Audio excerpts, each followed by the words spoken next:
Assalamualaikum warahmatullahi wabarakatuh. Halo semua adik-adik dimanapun berada. Masih bersama dengan saya Novita Ratnasari dalam kajian ilmu biologi, berbagi ilmu dan berprestasi. Nah, dalam pembahasan kita kali ini saya menampilkan video berupa pemandangan alam untuk merefresh otak teman-teman agar tidak penat dan jenuh dengan adanya pembelajaran secara daring. Dalam pembelajaran kita kali ini kita akan belajar mengenai cek golongan darah. Jadi pada awalnya golongan darah itu berawal dari ilmuwan yang bernama Karl Steiner pada tahun 1900. Perlu diingat tahun 1900. Di situ beliau menemukan antigen A dan antigen B. Nah, terbentuklah sistem ABO yang kita kenal sampai sekarang ini. Nah, dengan adanya sistem ABO ini, maka kita lebih memudahkan untuk cek golongan darah, kita mengetahui golongan darah kita apa. Sebenarnya perannya apa sih kita mengetahui golongan darah? Jadi golongan darah itu berperan dalam hal transfusi darah. Baik kita ataupun saudara kita pasti ada yang membutuhkan namanya transfusi darah.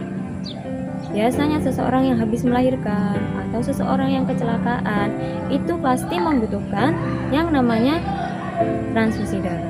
Nah, sebelum melakukan transfusi darah, tentunya kita harus melakukan cek golongan darah, apakah sesuai dengan si penerima atau tidak. Nah, untuk lebih jelasnya, saya di sini punya tabel golongan darah. Nah, di situ kita tahu bahwa golongan darah A memiliki antigen berupa A dan antibodi berupa antigen. Kemudian golongan darah B. Golongan darah AB memiliki antigen B dan memiliki antibodi anti-A. Golongan darah AB memiliki antigen berupa AB dan tidak memiliki antibodi. Dan yang terakhir ada golongan darah O yang tidak memiliki antigen tapi memiliki antibodi yang lengkap, yakni anti-A dan anti-B. Nah, dengan tabel ini kita harus mengetahui golongan darah itu berdasarkan apa. Jadi golongan darah bisa diketahui melalui proses aglutinasi atau penggumpalan. Nah, untuk lebih jelasnya, kalian bisa melihat proses. Pada kesempatan kali ini kita akan belajar mengenai penggolongan darah. Nah, sebelumnya kita harus mempersiapkan alat dan bahannya terlebih dahulu. Nah, untuk pengecekan golongan darah sendiri, pada kesempatan kali ini saya memiliki 7 sampel darah, tentunya diambil dari 7 orang yang berbeda. Kemudian ada kartu uji golongan darah. Di situ terdapat 4 lingkaran, tentunya nanti akan digunakan pengecekan 4 tahapan. Dan ada cairan yang difungsikan untuk mengetahui darah itu bergolongan darah A, B, AB ataupun O. Nah, di situ ada yang biru, ada anti A, kemudian ada anti B, ada anti AB, dan ada anti RH. Oke, karena alat dan bahan sudah lengkap, mari kita lakukan praktikum selanjutnya. Nah, pada kartu golongan darah kita buat identitas. Jadi di situ ada nomor 1, 2 disesuaikan dengan total sampel darah. Nah, hal ini difungsikan agar darah-darah pada sampel-sampel yang sudah kita ambil itu tidak tertukar, sehingga memudahkan kita dalam pengecekan darah. Dan apabila tertukar maka akan membahayakan. Oke, perhatikan kita mulai dengan meneteskan sampel darah pada 4 lingkaran yang masing-masing terdiri dari 1 tetes darah. Kemudian diberikan 1 tetes cairan pembantu yaitu anti-A, anti-B, anti-AB, dan anti-RH disesuaikan dengan keterangan pada kartu golongan darah. Kemudian kita aduk-aduk secara merata dan digoyang-goyang.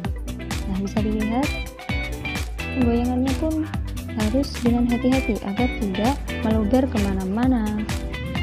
Oke, masuk pada tahapan ini kita bisa mengamati melalui proses aglutinasi atau penggumpalan dari sampel darah. Bisa dilihat ketika darah dikasih anti-A, maka dia tidak mengalami aglutinasi.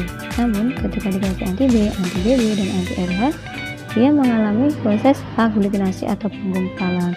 Nah, hal ini menandakan bahwa golongan darah pada sampel 1 memiliki faktor RH dan memiliki antigen berupa B. sehingga dapat disimpulkan bahwa golongan darahnya adalah B positif. Nah, kita juga bisa melakukan pengecekan pada keenam sampel yang lain. Jika ketiganya mengalami penggumpalan, berarti golongan darahnya adalah AB, dan ketika tidak terjadi penggumpalan, berarti golongan darahnya adalah O. Dan hanya anti A dan anti AB saja yang menggumpal, berarti golongan darahnya adalah A. Adalah hasil dari uji ketujuh sampel darah, ada B positif, A positif, dan itu bukan merupakan aglutinasi, namun kertas golongan darah yang rusak. Nah, bisa dilihat pada golongan darah O positif tidak terjadi penggumpalan dan hanya terjadi penggumpalan pada RH. Mudah bukan untuk melakukan tes uji golongan darah secara sederhana ini? Silahkan adik-adik dan teman-teman untuk melaksanakan uji golongan darah secara mandiri di rumah masing-masing. Sekian, terima kasih. Dari saya semoga bermanfaat. Dan jangan lupa kita belajar bersama, tetap semangat, dan terus berprestasi dimanapun berada. Sekian dari saya. Wassalamualaikum warahmatullahi wabarakatuh.